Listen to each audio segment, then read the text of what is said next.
We are now approaching the FNB Stadium. Did you watch the memorial of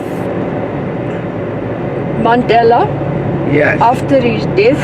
Yeah. That terrible rainy day? That is was apparently done to complement the shape of the stadium. Cricket's not so popular. It is. It is. It is. You must remember we're ex-colonial. This is the stadium.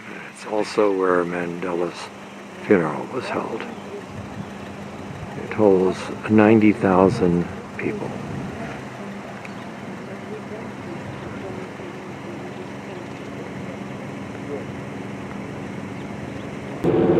Honey. Okay, now we're back to the years after gold was discovered. In many of the black people who came to sell their services as laborers and domestic workers and so on lived in a compound or in makeshift. You see these lights are also, but it's slightly a different design, but it's the same angle. They're not as spectacular as the ones on the other side. In 1904, a bubonic plague broke out, and they had to remove the people immediately. I just want to show you these little artworks here.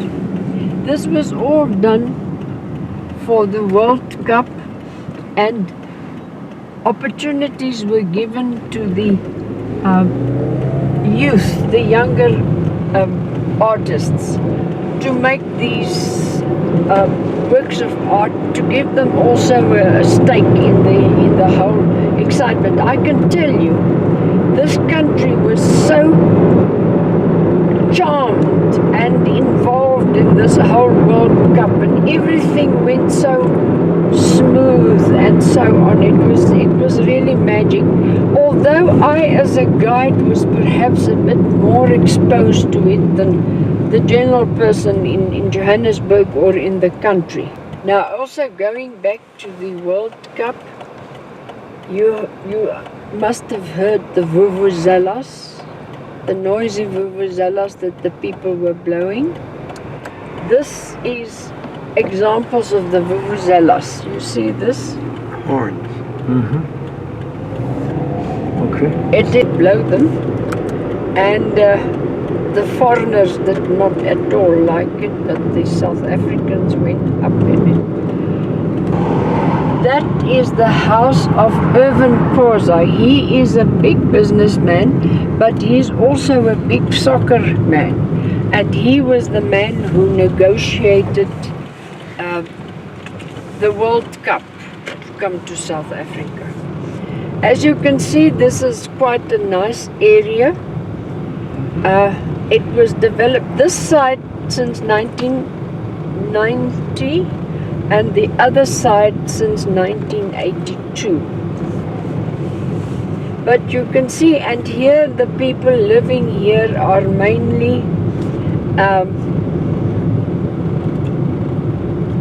professional people, medical doctors, lawyers, business people, and so on. They've also got an art gallery here, but they have been active in this part of Soweto. We are in Soweto now, I'm sure you realize that. They've been active in this part of Soweto for quite a number of years. Since the early 1980s, they teach them the French culture as well as the French language. And quite a number of their products have joined the diplomatic corps as well as air services and so on. You can see it's Saturday. The people are most relaxed. Of that house, it's a bit different, isn't it? Yes. Yeah, looks like The man who built the house he's died in a motor car accident. He was an electrical engineer, and it is a generator. It's in the shape of a generator. Mm-hmm. You see that? The deepest Soweto, the old township houses, majority of them. This area that we're entering now is called Deep Kloof, Deep Ravine, and it was developed really only in the 1970s, early 1970s. Everybody else could be part of the capitalist system, the free market system, and build their own houses or rent. But in terms of a law adopted in 1923, black people had to be outside their trust areas, in other words, their rural areas. Black people had to be provided with accommodation by the government. These houses have been given a title deed, that's ownership, and they have improved their houses, everyone depending on what his financial means are. So you will see they have gardens, and it's made a big difference. They've got gardens and fences and have painted it and so on.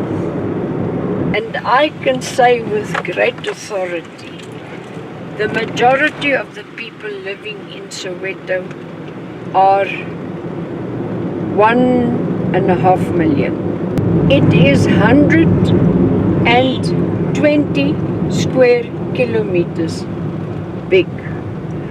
Although in the new dispensation they've added some other little areas to the administration of Soweto, so it is 140 square kilometers.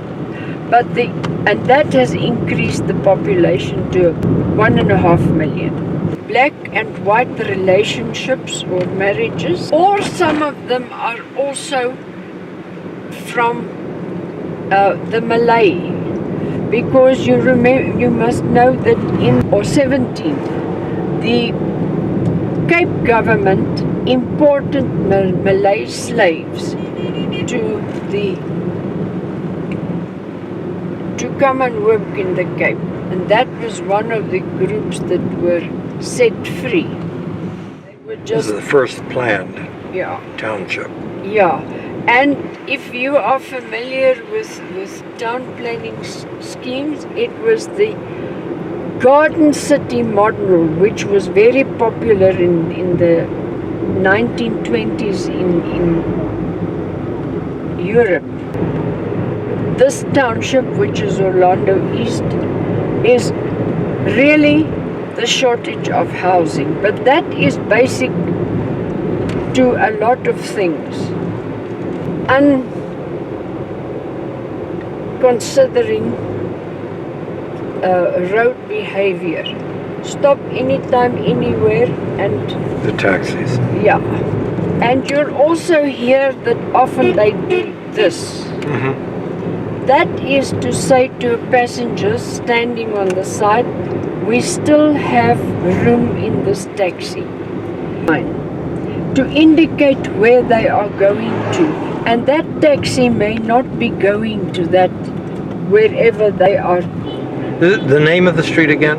Mooki, Mooki. Okay. There's the Orlando Court, one of two in Soweto. So Mooki Street was supposed to go through the townships, but because of the lack of money, they built only on that side. This was later on very sparsely developed. So Mooki Street, instead of dividing the township, it is on the side of the township. This is The Orlando Stadium, it was the first stadium in Soweto. It was rebuilt for the World Cup, and I don't know if you watched the opening ceremony. That was done here. But no matches were played for the World Cup here, but it was used for practices. Bus service, there's one of the buses going now. This was also introduced just before the World Cup. It's a speed and a very reasonable bus service. This is a good example of the first houses that were built. Many people have upgraded. That one is still like it originally was. Now, is this the planned area that we're talking about now? That, or is this yeah, this was the so-called plan? So that's what area. the original, okay. But you can see now that they've got ownership, how they've added to their little rooms and verandas and oh yes, right from the beginning, and that's an important part of the story. Right from the beginning there was a shortage of housing, so they started with backyard shacks, squatting and overcrowding. Now you know in 1939 the Second World War broke out now, and England, we were still member of the Commonwealth then.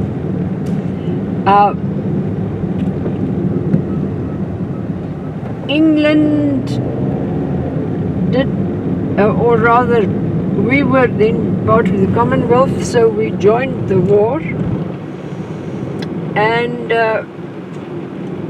very, very controversial issue that. But the fact of the matter is, there was a leader here in Orlando. This is Orlando East. There was a leader by the name of James Mapanza. He fought with the local government all the time about the fact that there wasn't enough houses, and when they built houses, they bring people from so-called black spots in Johannesburg instead of giving it to the people who are already here and their natural increase. And so in 1944, on the 20th of March, James Mapanza and a group of people from backyard shacks or squatters marched under the slogan Sofa Sonke. He protested, and he then went and built a squatter area in which he appointed himself as the town clerk and collected money for the people, for their protection and all this sort of thing.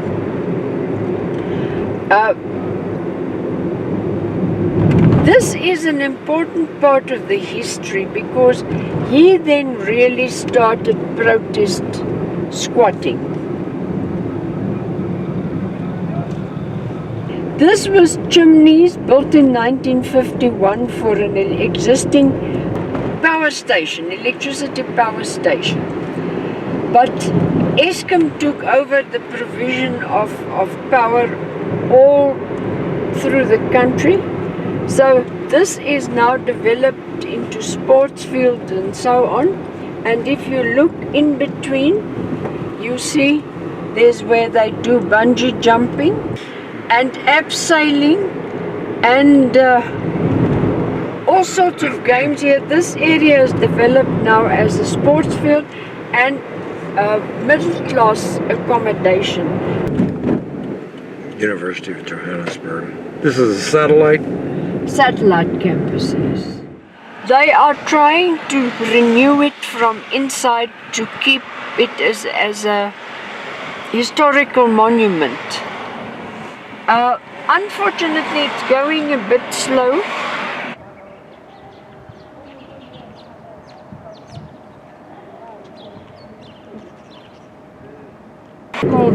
visible. As I said before, don't try and remember all the names because it's not really important. And what area is this? This is Klip Town.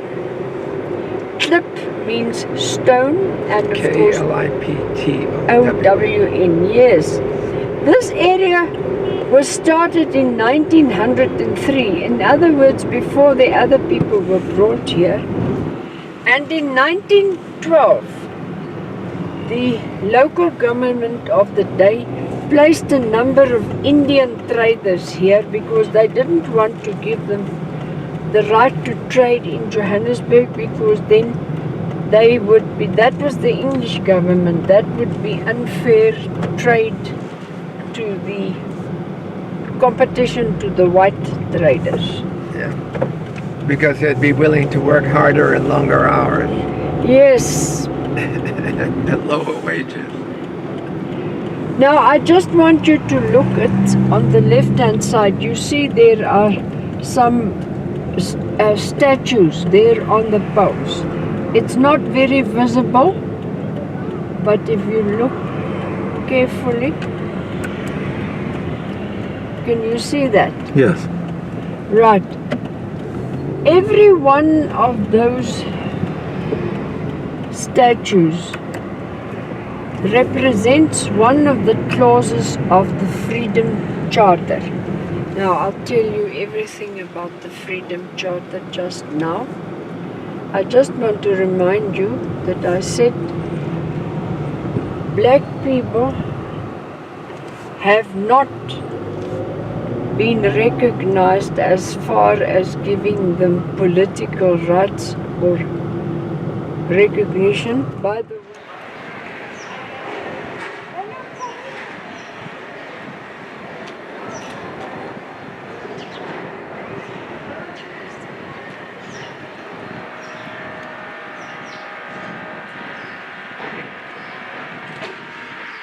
explain to you, just have a look at this.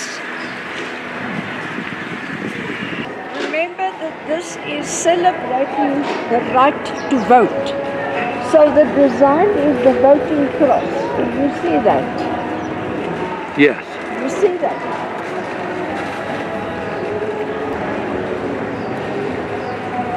The right to vote.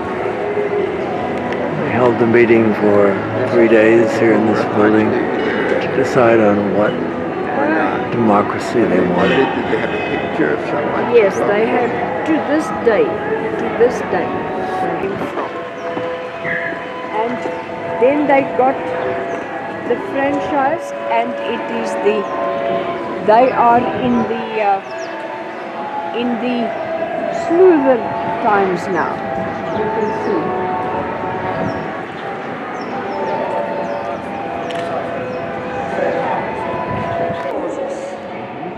And if you look up there, you also see the voting sign. That is part of the design. And on the shelf, a copy of the Freedom Charter, if you want to look at it sometime later on. Okay, and he will now play the national anthem. As I said, sometimes we have a problem. Don't tell me I didn't play it.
Gap housing, which the government provides to fill the gap between the very lowest who get the RDP houses, which we'll show you just now, as well as the ones who can negotiate a housing loan from a bank company to build or to buy their own house.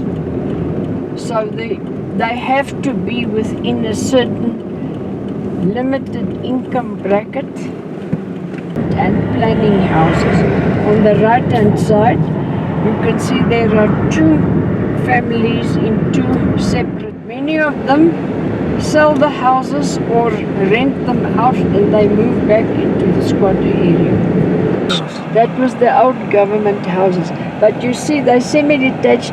Everyone has got a title deed now and everyone changes it depending on his own income and his own taste. This is the Soweto Theatre. It's been open for about 2 years now, and every color represents a different theatre. We call them tagati. They are really bewitching you. A herbalist, a sangoma. You've heard the word sangoma? No. Okay, this is more a sangoma, and they are more on treatment. Oh, I thought that was a tortoise. Let me just find out if Nebo is here, because I think it is his. Is it him?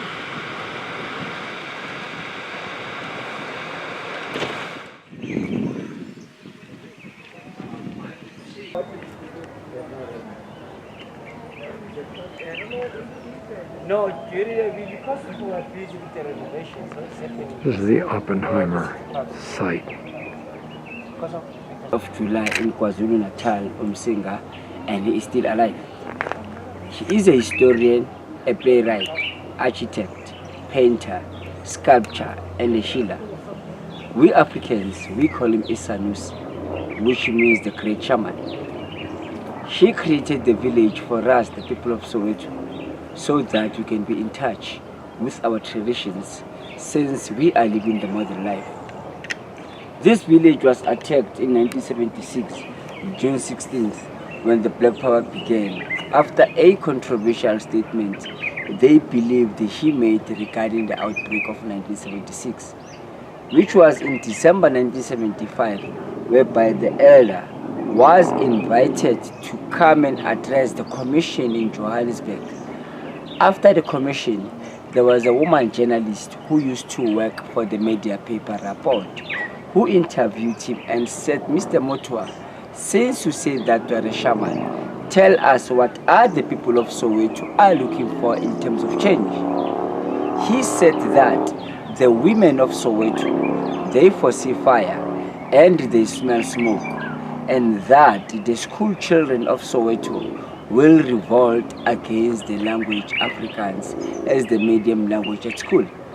She said that Credo said the school children of Soweto are a big problem in the townships. The police must come and shoot to kill the school children. They never liked the statement, plus they never approved him when he go and attest the commission. They were boycotting the commission. So when the Black Power began, they came straight to the village. They never found him. They torched the village, went to his house in Deep Kloof. That is where they found him. They burned his house, stoned him nearly to death, and poured him with a petrol, waiting for one of them to burn him. Until then, Mandela, the daughter of Nelson and Winnie, by then she was 13 years old. She was part of the crowd that was watching the school children. She confidently jumped off the crowd and begged the school children not to burn or kill Mr. Mutwa. That's how he was saved. He was taken to the hospital. Later on, he was discharged. In 1979, when he regained more of his strength, he did other two prophecies that we experienced in this earth. One, he made a prediction about the Twin Tower bombing, and two, he prophesied about HIV and AIDS. You will see those two predictions when you go inside. And feel free to take any photo around. Atheist must please keep out. A curse lasting for 7 years shall fall to all who destroy any part of these things. They will be unlucky in all they do, be hunted like beasts, and finally die in agony in lonely places, and the vultures of the sky shall eat their flesh. Beware. It is just that at the moment we are still busy with the renovations. So if you see, we are not done with the huts. This one is a midwife's hut, where women, pregnant women, they would give birth. What will happen is they will call all the virgin girls to come and celebrate the birth of a child. Each and every virgin girl will be given a chance to stick the reed on top of the hut to show the father of the child and the men of the village that there is a new child in the village. The father and the men, whenever they come into the village, they got to respect that hut and the people of the village by playing far away for 3 months, so that they can give the mother and the virgin girls the chance to connect and transfer positive energies to the children. The doors are small, reason being, as African people, we are the people of respect. We always respect and honor our ancestors. When you come inside the hut, you got to kneel or bend as a sign of respect that you are bowing to my ancestors and my elders too. Inside the hut. Framework here. This kind of When it rains, is it quite dry under there? the grass, the huts can serve the 4 seasons of the year. Okay. When it's winter, it is the cold. Another room, reason being, this is the room where all traditional women that worked with Credo will come together and share their tribal experiences in this room. At the same time, this is where he made the prediction about the 9/11, the Twin Tower bombing that happened in America. When he made the prediction, he wanted to be on the safer side. He didn't want to mention the country, but he preferred to mention the race. He said that somewhere over the seas, in one of the most powerful, developing, and a rich country, there's going to be a destruction whereby the Arabs will use the flying machine to revolt against the country, and that is the prediction. Those are the original Twin Towers. You can see the plane that is approaching the Twin Towers. If you look at the sun is in the dawn, it's in the morning, it says the time. He said wherever it's going to happen in the morning. When America was attacked, it was in the morning. These Batman cars, they were introduced to us, the South Africans, for the first time in 2001 as the racing cars. These are the models that we South Africa, we saw them in our televisions running away. The Lamborghini Ferraris, the Subarus, and the Aston Martins. That will be a circle of life that says what goes around must come around. And the dark cloud says when days are dark, friends are few. On the 11th of September, nobody wanted to go to America. Americans were on their own. Even their best friends were scared to go there. To show that we are speaking about America, originally American flag, even right now, when we produce an American passport, at the back of a passport, we find a bird, which is an eagle, exactly like that one. A lizard. Lizard? Yes. Okay. A fish, it's a symbol of good life. A lizard, African people, when we see a lizard, we see a symbol of peace. And the fish was symbol of what again? Of good life. Good life. Good life, okay. There's going to be a war that is coming down in South Africa, which is going to be a black on black violence that is coming. And there is a man upstairs there who's basically infiltrating fights amongst us, the Africans. And he said this last year? Yeah, that was on the 18th of November when he dies. That was his last public statement. Because of it says Mzansi is gripped by evil forces, and that has turned black people against each other.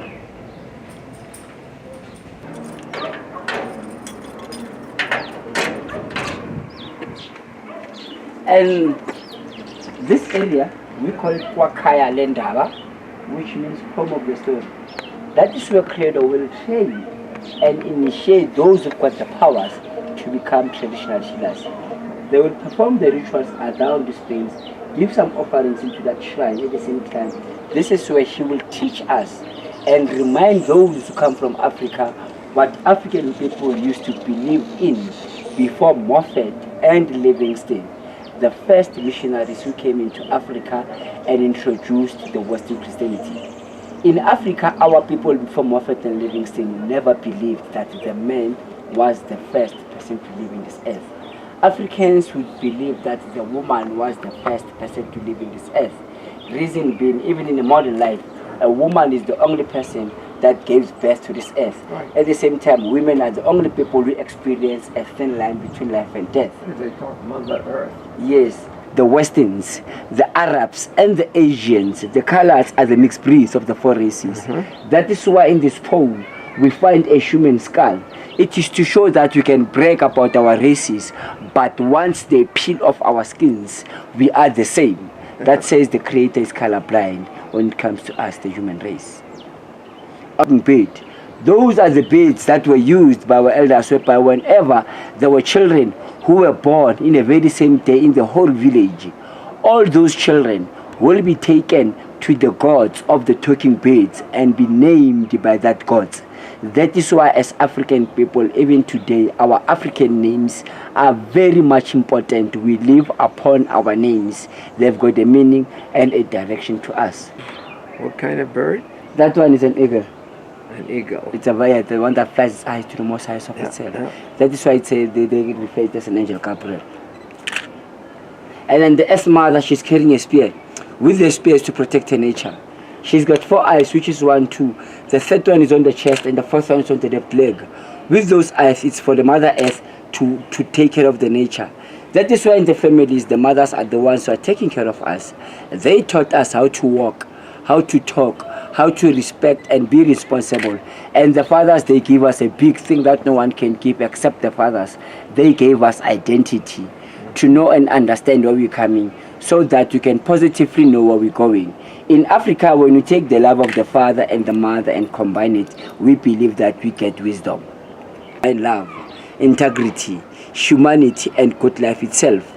That is why the child who has been breastfeeded by the breast of the mother and the one that sucks the bottle, who becomes fresh and powerful, the one that comes from the breast of the mother. That's an African trinity called the mother, the father, and the son. Those sculptures that you see there, they possess different kinds of energies that will protect the village and the traditional healers of the village. So the children show a lot of interest, I hope. More than anything. Fascinating. Because of it's something that they never knew that they will be learning about. Especially understanding where they're coming from in terms of the beliefs itself. Because they're modern kids. Yeah. And moreover, now because of things are changing each and every day, they don't get real information from the schools from outside. We started to know about HIV and AIDS. That was 84 towards 85. And in America and France, it was 81, 82. And by then it didn't have the name, it was just a deadly virus. In 1988, that is when it was given the name. They said it's in his vision there were these two great characters. The great king of one of the powerful villages in Africa, who was so greedy and stubborn, who didn't want to allow any man from his village to marry or date a woman. He is the only one who would marry and dated whatever woman that he wanted in his village. And this side we find a great healer of them all, whom he could cure 90% of the deadly viruses using traditional herbs. He is the one who was advising the king to stop being greedy and stop polygamy and start to allow the men of the village to marry and date the women. And that will be the penis of the king, just to show all sexual transmitted infections that cause HIV and AIDS. The cauliflower, drops, syphilis, you can mention them, you cannot finish. When you look at the penis, we see there's another deadly virus that turns itself into a human face. When we combine this human face, we get a symbol that we are using it to campaign for HIV and AIDS as the logo, which is the ribbon, British flag. Skin and face the east. Why face the east? Because the sun rises from the east. As African people, even in the modern life, we don't say the person died. We say it is the body that goes to the soil. The spirit stays into a second, like a womb of a mother, so that whenever there is a new child in the family, that spirit can jump into the child and you've been replaced spiritually. Spirits are buried like that so that they cannot reincarnate with us. Because they are evil, they got to go with the evilness. And time went, when the Western came into Africa, they introduced this way of burials. We started to bury like this. And today we are into the tombstones. In the tombstones we put the cross, the name, the surname, the year you born and passed on. In Africa, we place the calabash to pour African beer to connect with our spirits. And all of us, we write RIP into our graves, which stands for? Rest in peace. In my village, I say return if possible. Next time you fly into Africa, don't forget to touch base. Pig, but the shape Like is a like a wild pig. boar? It's, I don't know, in English I don't know it, but in African language we say it in Dundaksuka. It's an animal that believed it emerged from the soil during the times of the dinosaurs and the human beings, whereby they would fight each other. So this animal emerged from the soil and offered itself. Like a dinosaur type Yeah, thing. it's like a dinosaur type, and it brings peace. It wanted to bring peace to between the dinosaurs and the human beings. That the calabash that we are using it, since nobody's paying us for contributions, we always allocate contributions for us so that we can be able to survive. If there's any source of contribution. This street is Mputi Street. M-P-U-T. M-P-H-U-T-I. Why do they call them elephant houses? Because if you look at the roof, it's like the back of an elephant. You notice that? Round. You see there. See that green thing, Gene, with the red spots on But it? it's 3 different units in this very small, the units 2 and 3 and 3.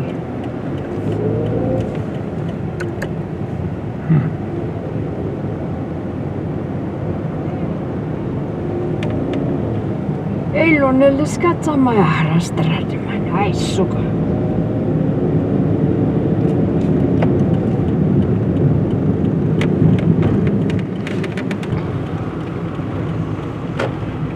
Now you know that in the 1980s,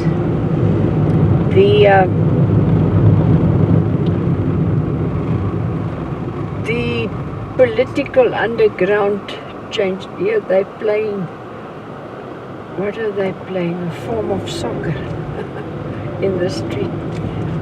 Footy. And the struggle was then also to make Soweto and other urban townships ungovernable. You know about that? Not really. Okay. You see, I told you that the political struggle was on all the time and they accepted the Freedom Charter. But the white government, their laws and actions became harder and harder and did not give political rights to the people. Or they did give them some rights according to their terms. In other words, they started local governments which was not part of the central government system. They also started a system in terms of which the Indians and the coloureds did get some form of representation in the national government, but not the black people. So they fought to make and of course, you know, after when Mandela went to prison and to Robben Island, the ANC and the PAC and so on were banned. So the struggle just went on and on underground and from outside the borders of the country. Now here the Civics Association then started with making Soweto ungovernable. And they moved into this church and managed the whole, from 1984, and they managed the whole process from there. That small church. Yeah, well, that was with their headquarters. I mean, Church we just turned. Spells Vilakazi Street, because this is Vilakazi Street.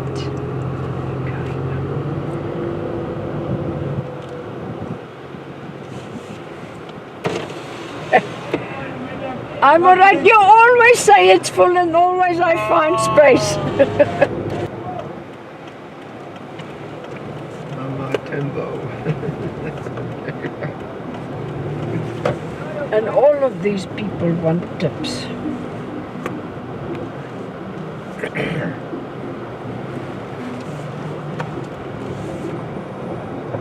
This is the street which has the house of Desmond Tutu. You know who Desmond Tutu is? There across the road and up the road is Mandela's first house. Okay, but let's go and have some.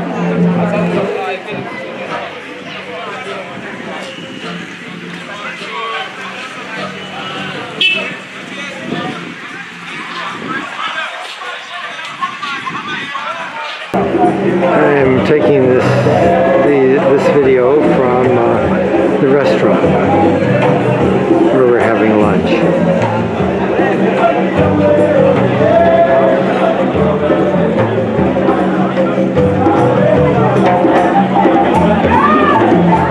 Evidently Mandela's house is right up the street.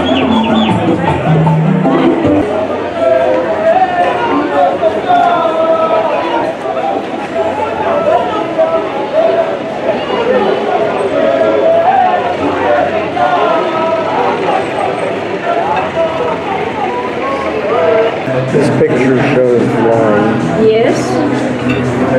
With blacks lined up to vote. First they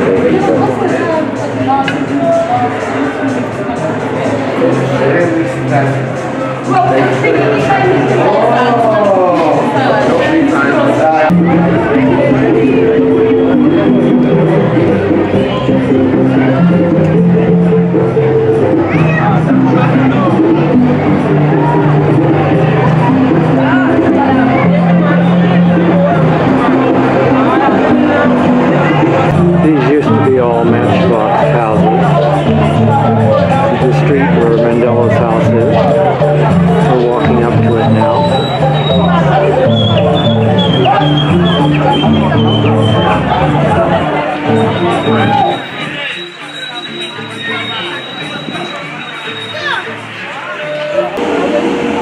This is the playground we're passing as we walk up the street to Mandela's house.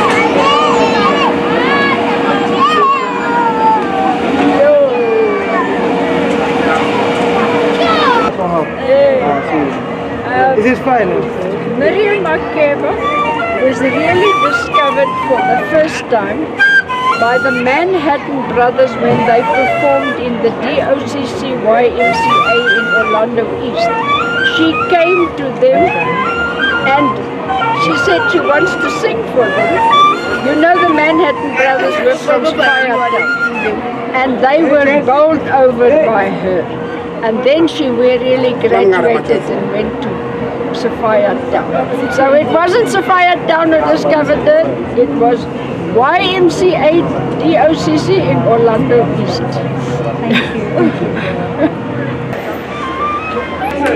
Mandela's residence. This is Mandela's house in the museum from across the street. This is the type house Mandela was born in.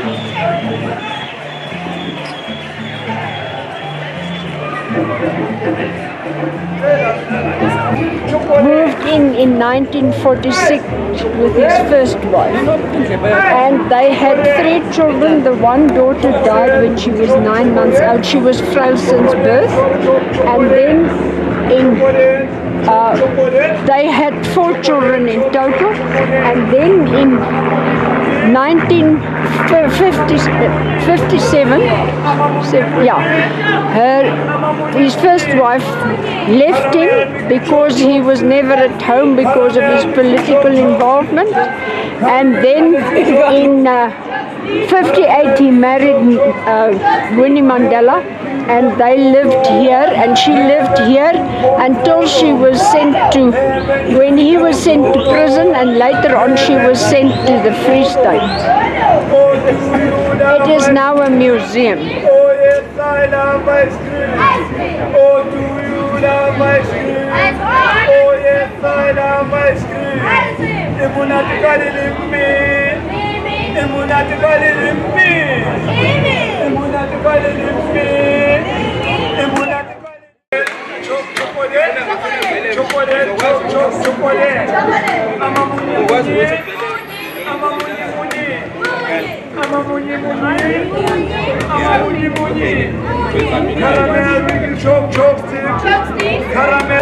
heard it's traditional to bury the umbilical cord of children. And this is where Mandela's children's umbilical cords are buried.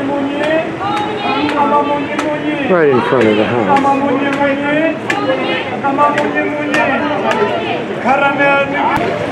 Train in the distance.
So this is his house now? This is a heritage place.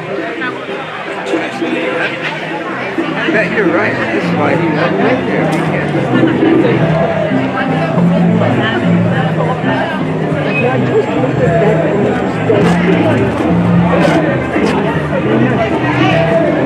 This is just down the block from Mandela's home.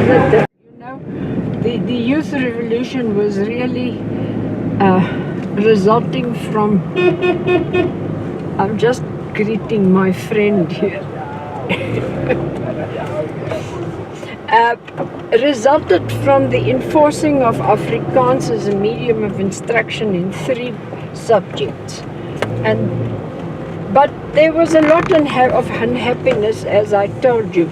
Just look here, this artwork here, that shows in June the 16th how the police came with a dog and confronted the children.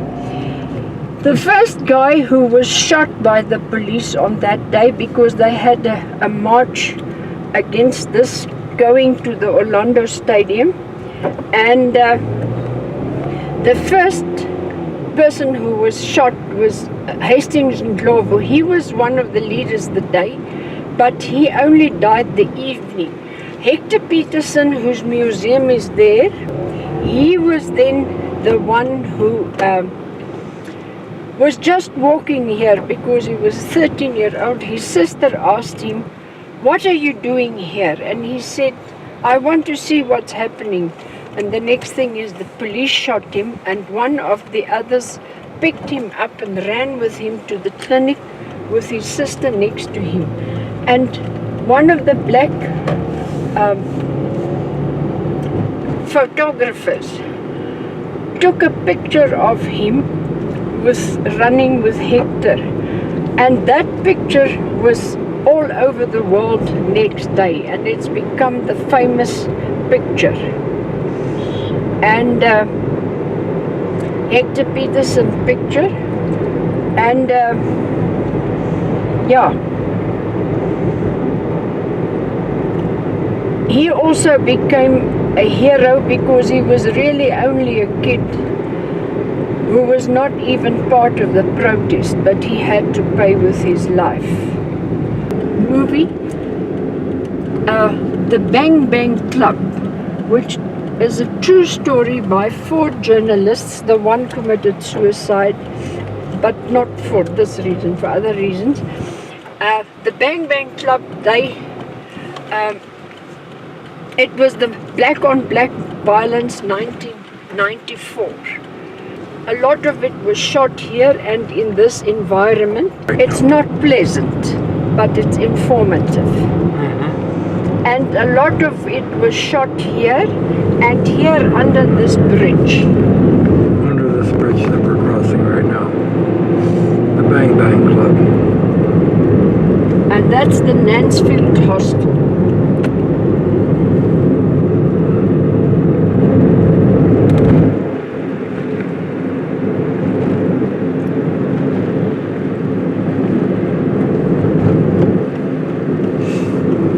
And here we are entering the Maponya Mall.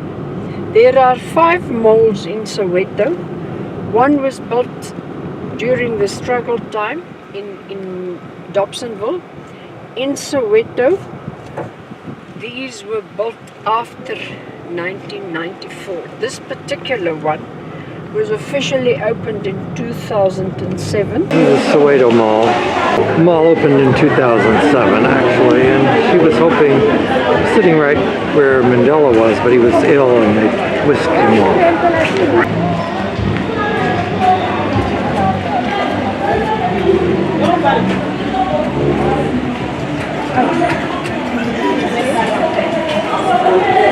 You see it's very large. Mandela was just for a few moments at the dedication of the mall. And then I saw somebody jumping from the top.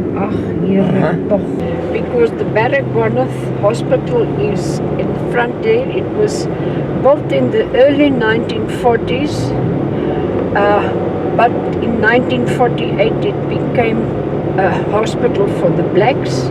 And if not in the world, in the southern hemisphere, but that's not geographically, but in terms of beds. And it is also a training hospital for the Witwatersrand University, for all medical staff as well as paramedical. This is all part of the hospital. And they say it's the most advanced in the treatment of gun and knife wounds in the world. But he didn't, for some or other reason, he lost the job. I don't know what exactly the reason was. Mandela worked as a guard here. It's right next to the Apartheid Museum. Where the gold mine was, Crown Mines.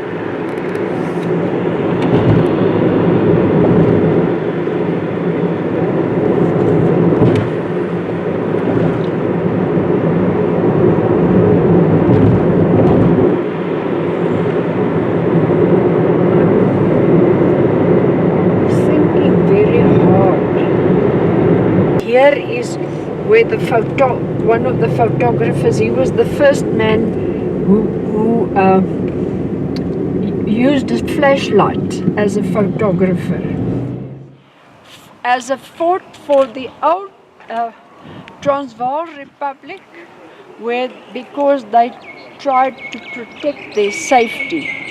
But it was really only in the 20th century.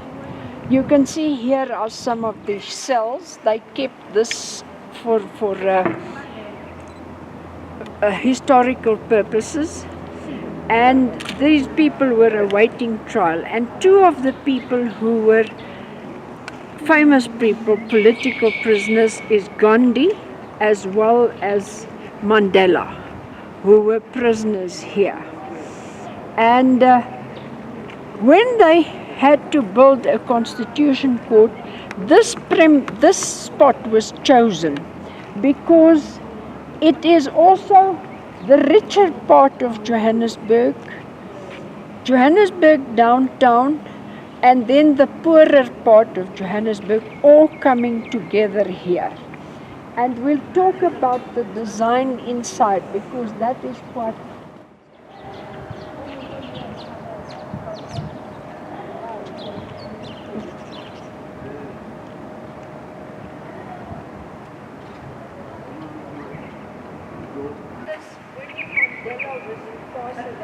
there for more than a year in solitary confinement over there. Now here was the males, there were the females.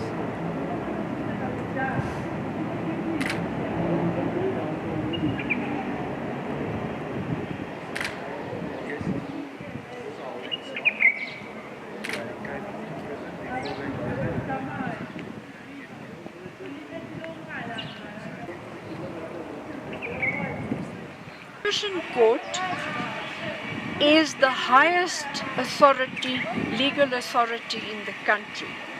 But you don't come here as an accused or as a witness.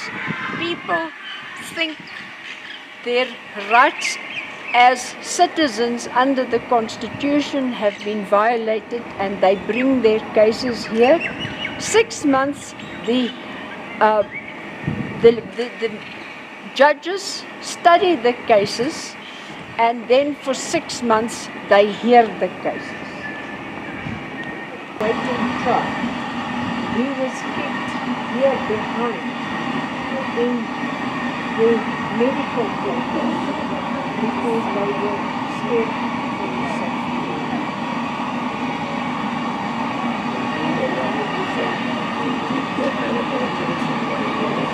Oh, yeah, it was that.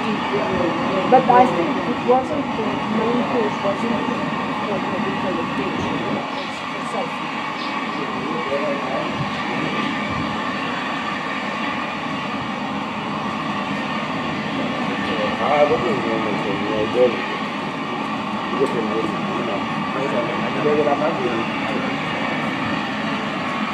Yeah.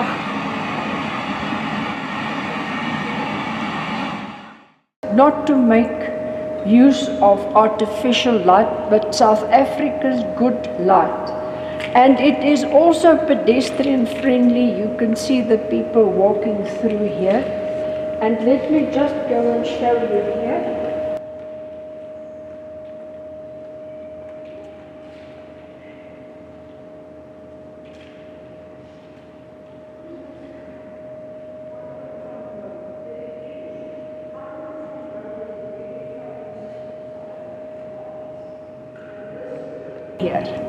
Was also is a Jewish guy, and he was also the person who influenced the design very much, and he believed in it must be open, and the art gallery here must be such that people just walk in. You don't just go into an art gallery to see the art, it must be part of the life of the Constitution Court.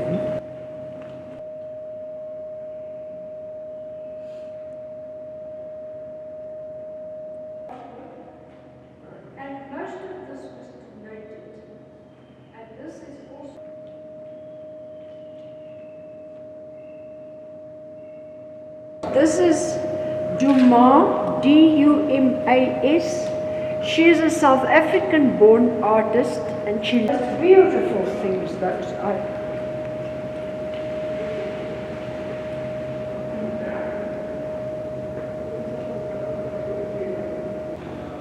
So you think like once a year they rotate them? Very clever man. Everybody hoped that he would stay in politics, but he moved into business. But he's back in politics now. No, you had a new election recently. Yes. He's going to last very long. He's too full of corruption. 6 years or? Well, he's to date, he was inaugurated for the next 5, but he's not going to survive. And this is the Scotland. Now, they give him 2 years because he's got so much corruption charges.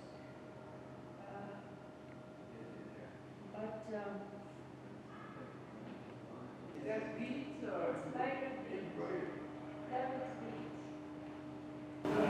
This is all made of beads.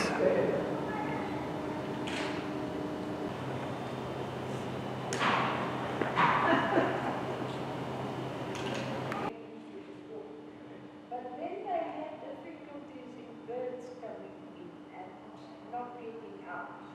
But there you can also see birds.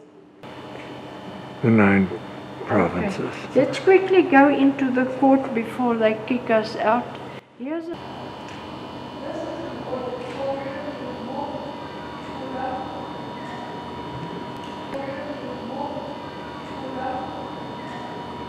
people whose rights have been violated in terms of the Constitution. Cape Town is very liberal, but the people live in enclaves. They don't mix so much. Now, when they had all of the peace and reconciliation hearings and trials, where was that? It was all through the country, different Everywhere. And Tutu was involved.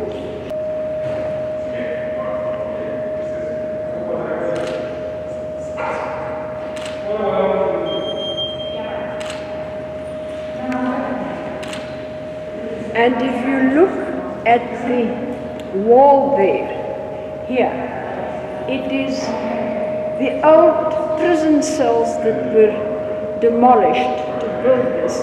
They've recycled this to keep the image of what happened before, the roughness and so on. And then if we go inside, we'll see the rest. Going into the court. Constitutional Court of South Africa, established under the Constitution of the Republic of South Africa, 1993, was opened by President N.R. Mandela on 14 of the 2nd, 1995. The Constitution is the supreme law of the land. Let justice be administered in this court without fear, favor, or prejudice. But of course the Constitution as is, that was a temporary Constitution. The Constitution as is was only adopted in 1996. You saw there where Mandela signed it. Right. 6, 7, 8, 9, 10.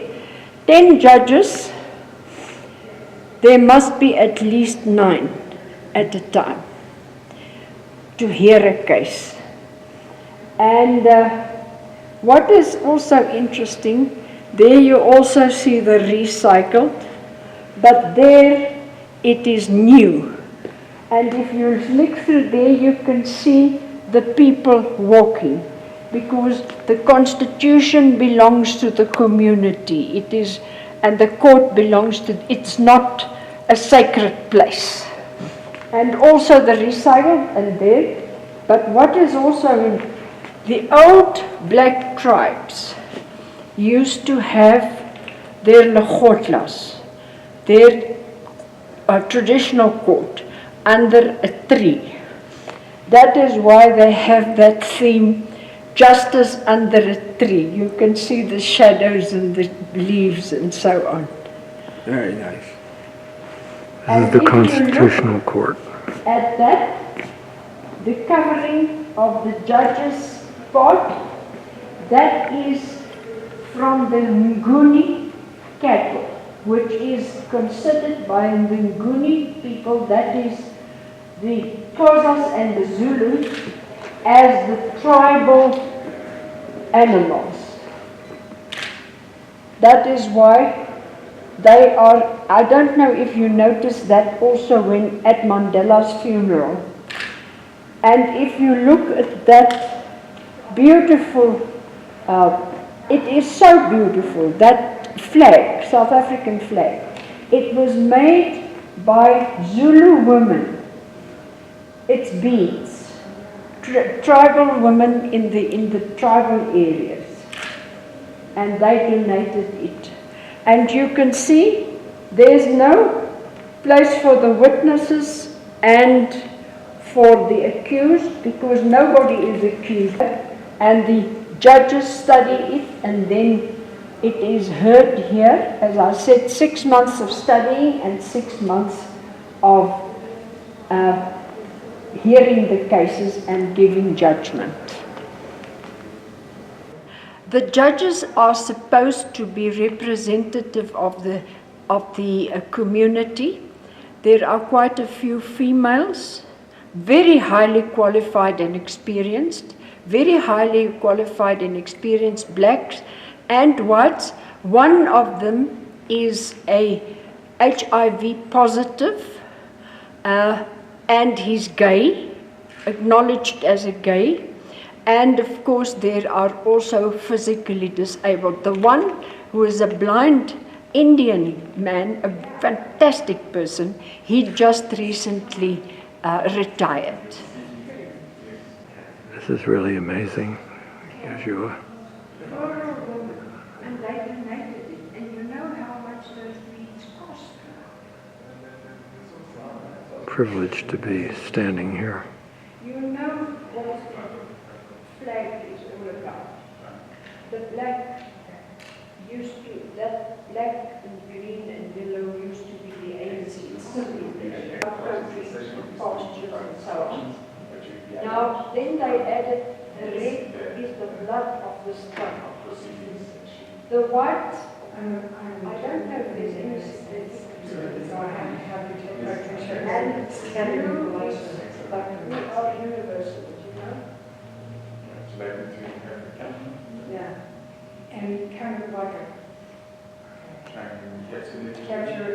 Also, at this level of court, when the hearing meets all the justices there? Yes, Okay, well, all the it's the examiners. highest.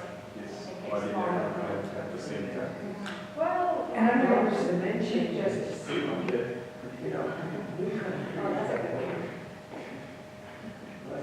But I want a customer sincere. Okay, so now where we can see the Chief Justice. Yes. You'd have to change your name as well. Yeah, well, I can work on that. And a remarkable person. He's still alive, but he's retired now. He had a lot to do with selecting the design here.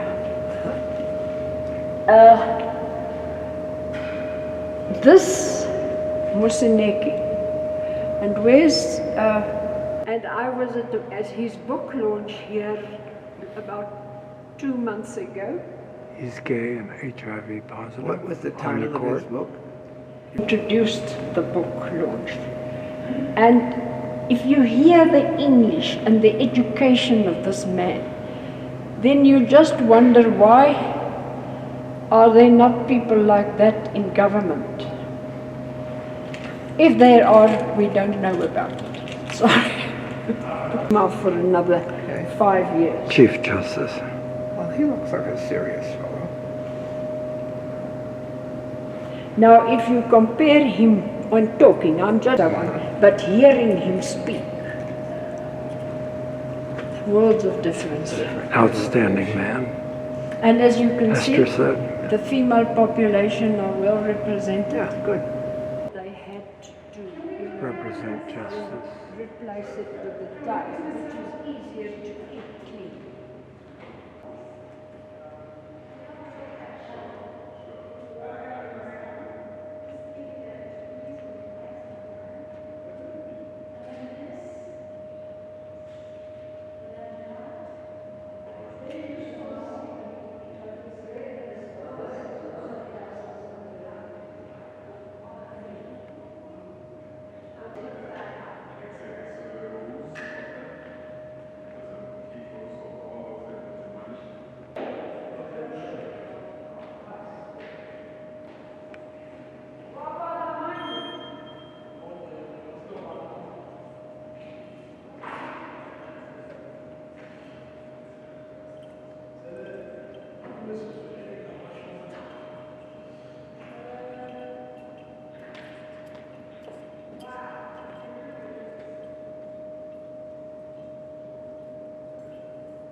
Are very good. Of struggle leaders. There's Gandhi. There is.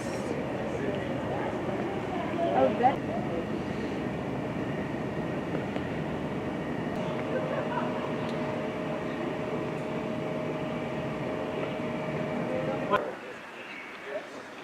Businesses are.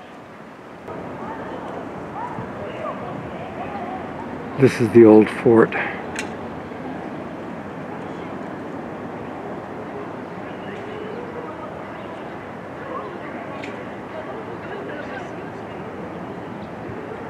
Longer run the restaurant at the top of the meeting. No, it's quite a number of years. When things in South Africa started getting They closed the restaurant on the top of that broadcasting tower because they were afraid of terrorism. It's quite a few years ago.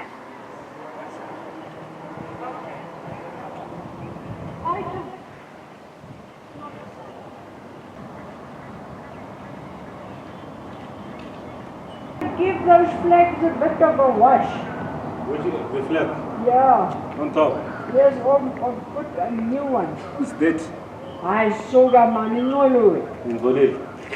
Nolu.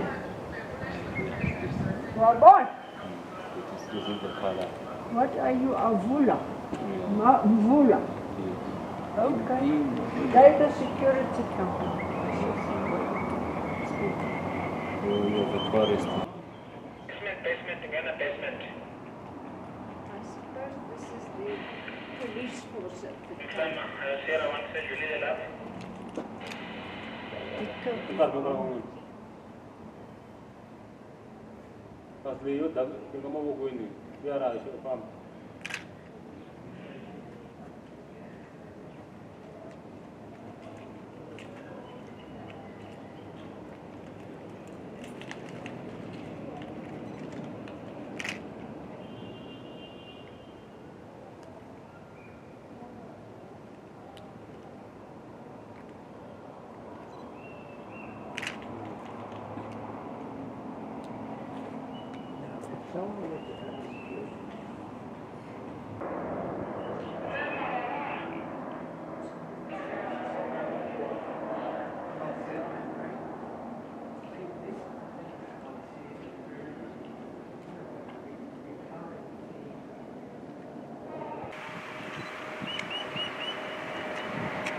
Now we're looking down on the museum.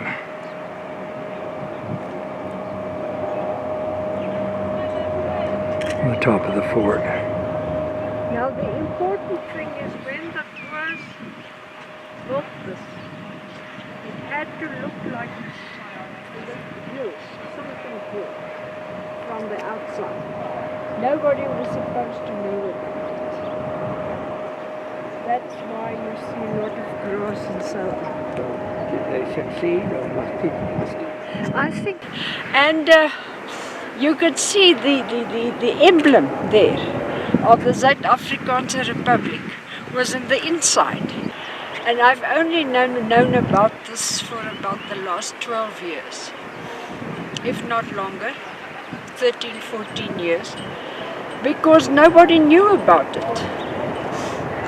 And what about the prison? They knew about the prison. No, Where Mandela was held over the here. majority of the public did not know about it. And this was sunken, so people didn't see it. This is a Dutch fort.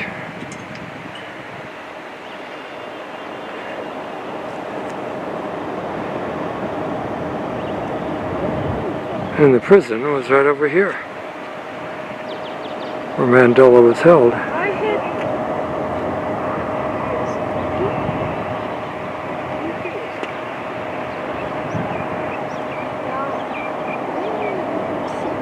there, but when we go a little bit further, I show you the Johannesburg hospital, which is a bit of monster. Now, how do you spell Johannesburg mountain? Magaliesberg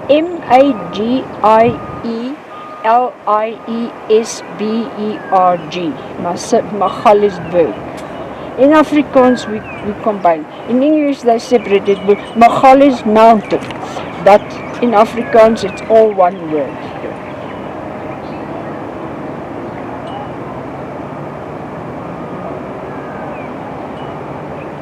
This used to be the the Queen Victoria Maternity Hospital. You know, I have friends who were born there. But it is now converted in accommodation for people who come from rural areas to the Constitution Court to hear their cases, like land claims and so on. Wonderful. Good. I think it's the best thing of the new South Africa. This court. Apart from everybody having the vote, of course. But, I mean, they protect the rights and responsibilities of all groups equally. Yeah, just like our United States Supreme Court. That was the women's jail where people like Winnie Mandela and Fatima Meer and so on were incarcerated, as well as the famous Daisy de Melker, who murdered 2 husbands and a son.